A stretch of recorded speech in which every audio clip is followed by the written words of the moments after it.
Imagine standing in the most expensive hotel in the city, surrounded by the scent of lilies and high-end perfume, only to have your own mother call you a defective item in front of the world elite.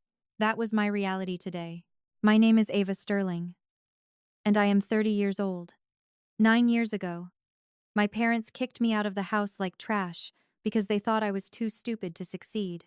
They told me I would never be more than a high school graduate working dead-end jobs. Today, I returned to their world, but not as the victim they remembered. I was attending a high-profile wedding with my husband Ethan, a man whose family name carries more weight than anyone else in this room. While Ethan was busy greeting prestigious acquaintances, I stepped away to the restroom. As I walked back through the gold-leafed corridor, the silence was shattered by a sharp, mocking laugh. "Oh, look, the defective item is here. Why are you here, Ava? Did you come to beg for scraps?" It was my mother, Mrs. Miller, standing there with my sister, Chloe. They looked at me as if I were a cockroach in a palace. Chloe sneered. "Mom, we did not invite her. She probably snuck in through the kitchen." I ignored them and kept walking, but Chloe would not let it go. She chased me down and grabbed my arm so hard it was painful. "Wait, you ugly thing. I am talking to you." I turned and shook her off, watching her stumble back with an exaggerated cry.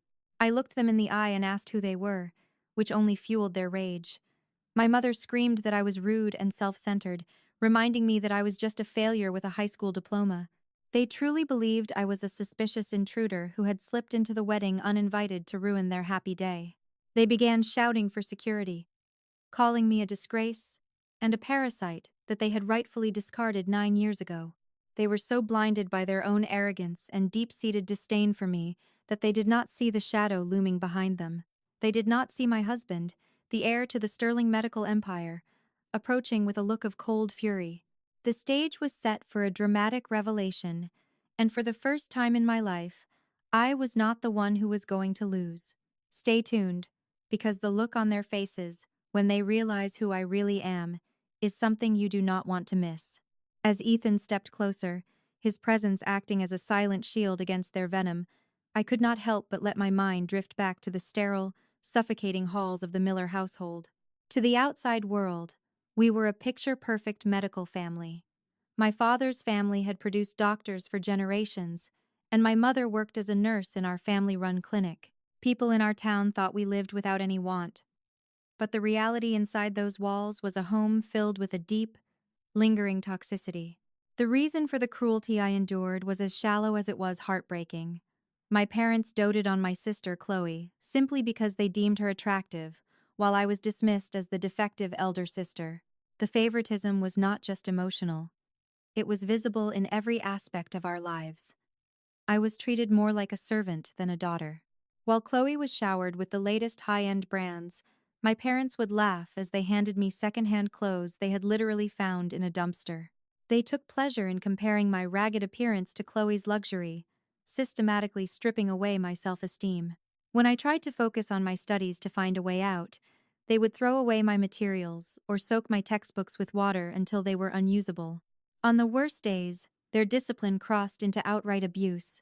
I still remember the shivering cold when they stripped me naked in the winter for a minor disagreement with Chloe, or the stifling heat of being locked in a shed during the summer as a punishment. The final blow came during my senior year of high school. I had excelled academically, despite their sabotage, but when I mentioned college, they laughed in my face. My parents told me I was inherently a defect and that there was not a single cent available for my education. They told me I owed them a debt of gratitude just for being allowed to grow up at all, and they demanded that I start working immediately after graduation to contribute financially to the house. They expected me to labor for a lifetime to serve them and Chloe, believing I was too stupid to ever achieve anything significant on my own. However, they did not know that I had been playing a long game. For years, I had secretly recorded almost all of their verbal abuse and irrational behavior, preserving the evidence of their cruelty. I also began reporting less income from my part-time jobs, quietly investing every penny I could save. The breaking point finally arrived when Chloe was preparing for her high school entrance exams. Claiming she could not concentrate with me around, My parents used it as a convenient excuse to kick me out of the house for good. They assumed I would eventually come crawling back, broken and defeated. But for me, it was the perfect opportunity to finally become independent and leave their shadows behind forever. As the memory of my cold, lonely departure 9 years ago faded, I was snapped back to the present by the heavy footsteps of a man who actually loved me. My husband, Ethan, stepped into the golden light of the hotel corridor, his presence commanding the room's attention instantly. He looked at the chaos, his sharp eyes narrowing as he realized his wife was being cornered by these people. "Sorry I was on my way back, but I got tangled up with some strange people," I said to him with a weary smile, moving closer to his side. Ethan grasped the situation immediately. His insight was remarkable, and he did not need a long explanation to see the cruelty etched on their faces. The reaction of the two men standing with my mother and sister was a study in contrasts.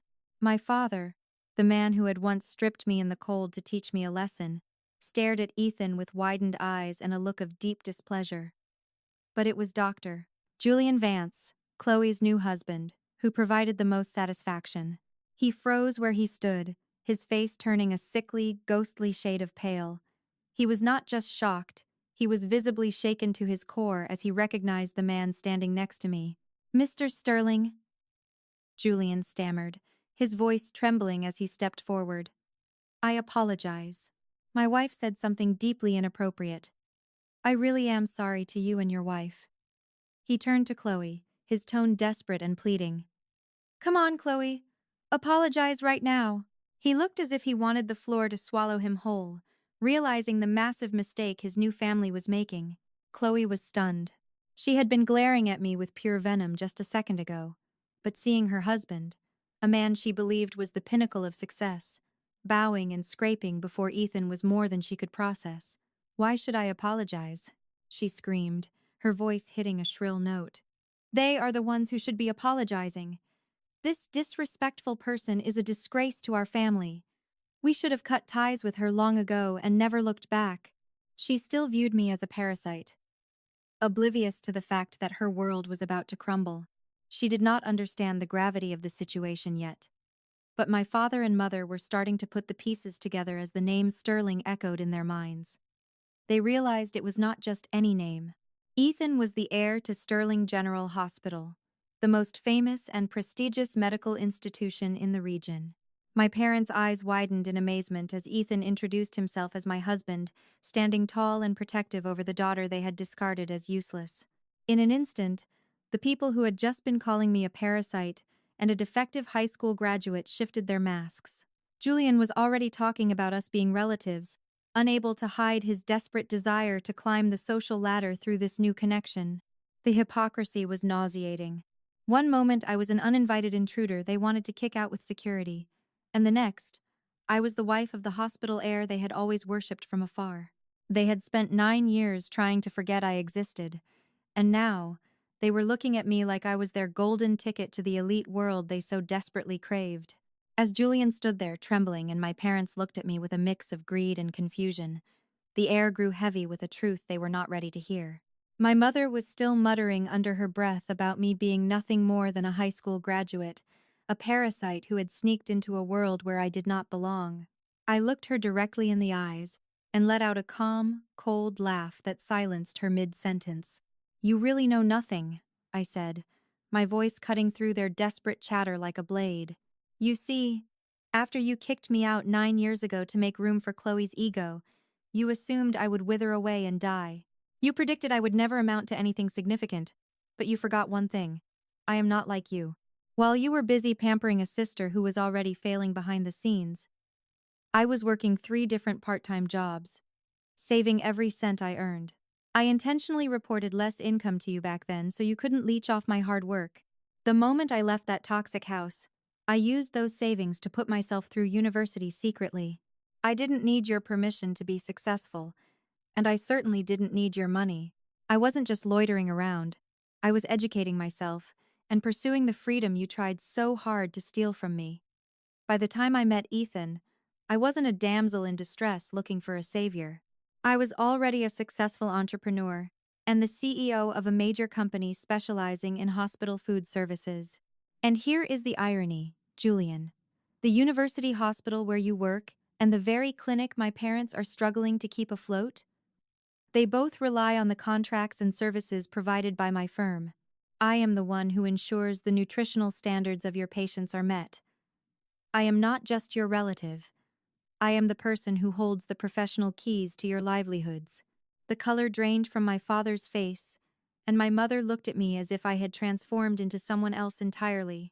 They were astounded, unable to process that the daughter they branded as a failure had gone to college behind their backs and achieved professional greatness.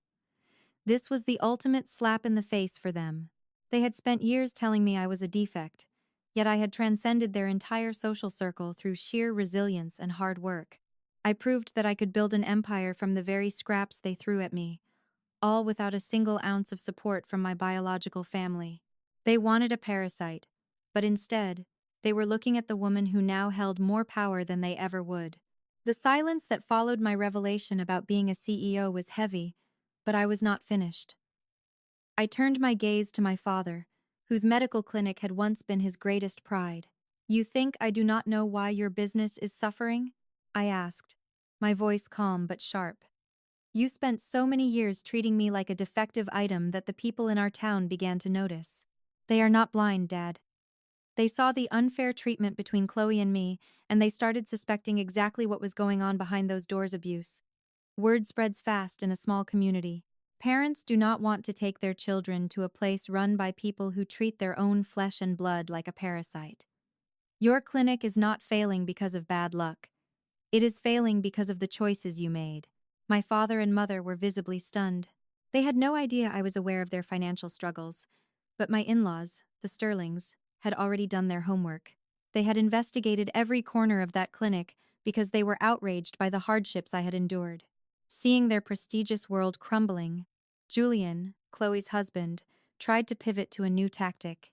He leaned in, his voice suddenly dripping with fake concern as he brought up my 5-year-old son, Leo. "Wait, Ava. Let us put the past aside for a moment," Julian said, his eyes shifting nervously toward Ethan. "I diagnosed Leo recently when you brought him in. From what I saw, he needs to start receiving treatment immediately.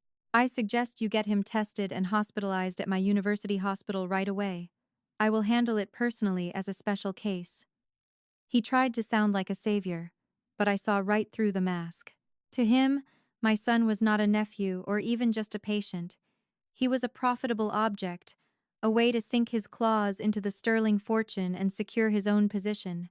I looked him in the eye and gave a small, firm smile. "Actually, Julian, we have already decided to see another doctor for a second opinion," I replied. "It is important to be thorough, especially when it comes to family."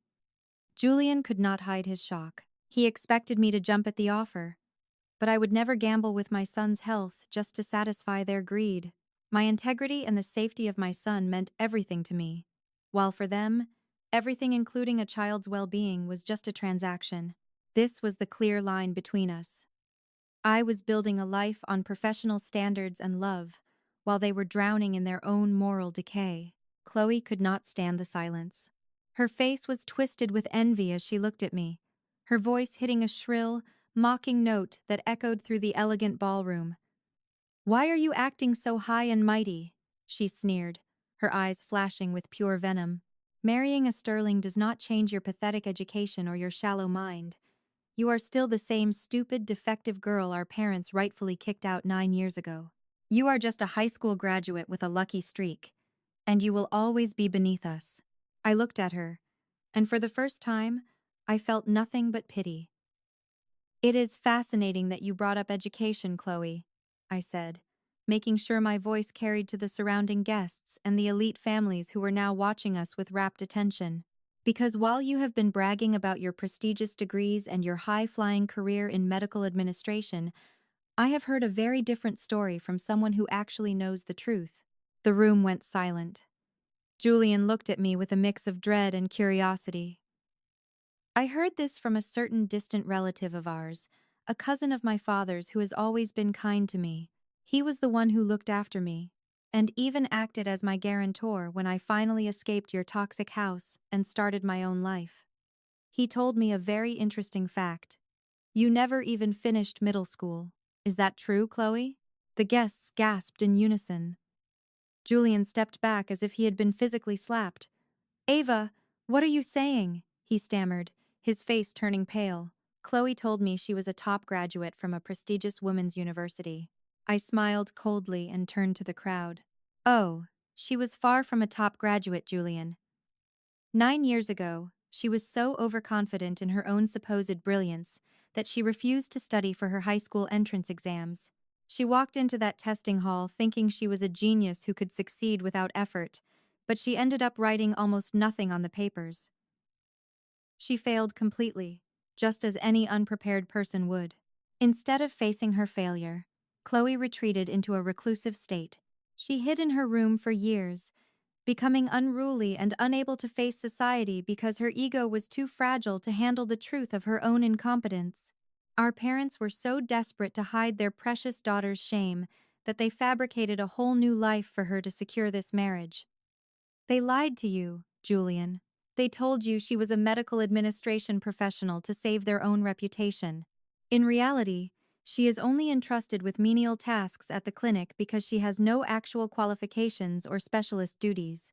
Julian turned to Chloe, his face a mask of pure disdain and growing anger. Chloe, tell me she is lying, he whispered. Name one professor from your university. Just one. He even suggested calling a professor who was a family friend to verify her claims right then and there. But Chloe could only tremble, her face turning a sickly shade of white as her web of lies finally unraveled in front of everyone. The golden child of the Miller family was exposed as an unqualified fraud who had deceived every person in this room.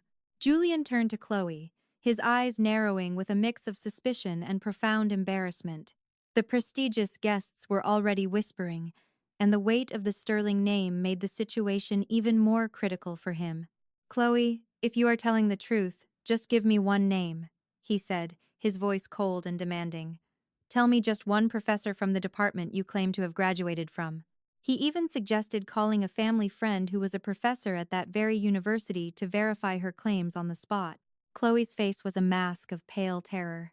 She tried to stammer that it was not relevant, her eyes darting around the room looking for an escape. But Julian was done being lied to.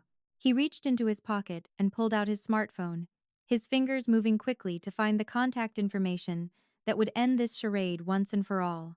As he declared his intention to call the university, something in Chloe finally snapped. The pressure of her years of deception and the fear of losing her status as the golden child culminated in an explosion of monstrous rage. Before Julian could even place the call, Chloe lunged at him. She snatched the smartphone right out of his hand with a sudden, violent movement that shocked the entire room. Before anyone could react, she slammed the expensive device onto the marble floor with all her strength. But she did not stop there. In a fit of irrational and violent energy, she began stomping on the phone multiple times with her sharp high heels, the sound of cracking glass echoing through the silent corridor. She was desperate to destroy the truth, her expression so distorted with anger that she resembled a monster rather than a bride. The venue immediately descended into absolute chaos. Guests and hotel staff rushed toward the disturbance, their faces filled with horror at the scene of the bride physically attacking her husband's property in a public fit of madness. The Miller family's reputation was not just tarnished, it was obliterated in a matter of seconds. I stood there watching the carnage, but I felt strangely detached, as if the screaming woman and the cowering parents were characters in a movie that had nothing to do with me. I looked at Ethan, who was standing beside me with a look of calm, protective strength. In that moment, I realized I no longer felt even a single spark of familial connection to the people across from me.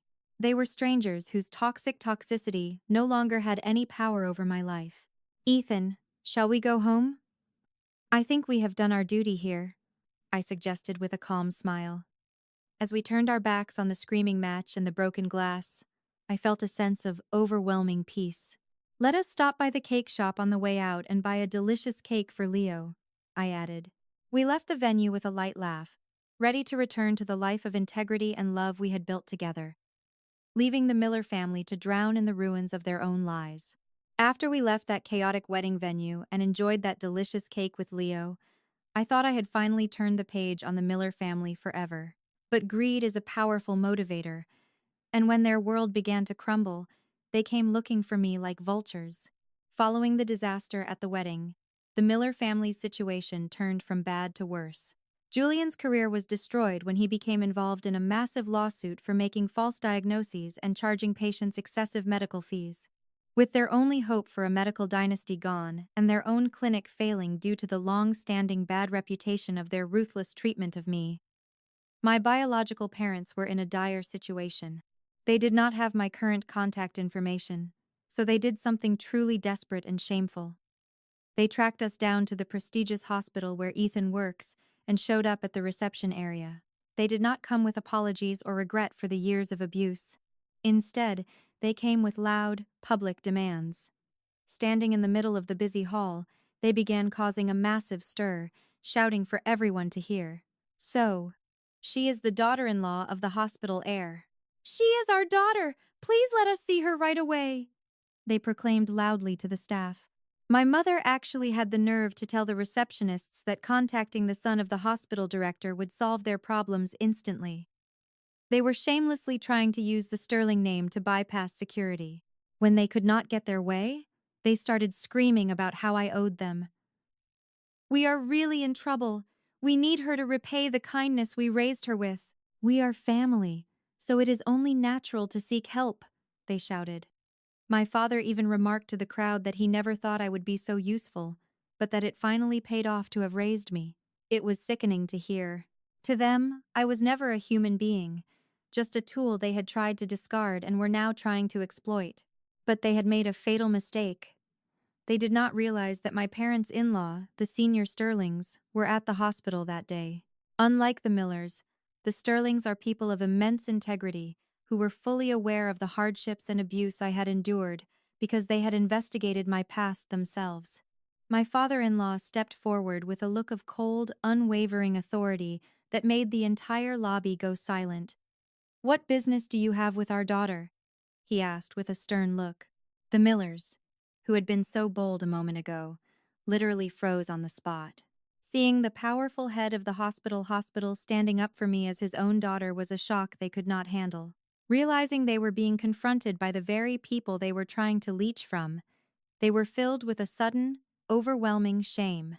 They quickly turned and fled the scene, realizing they had permanently destroyed any chance of ever touching my hard-earned success.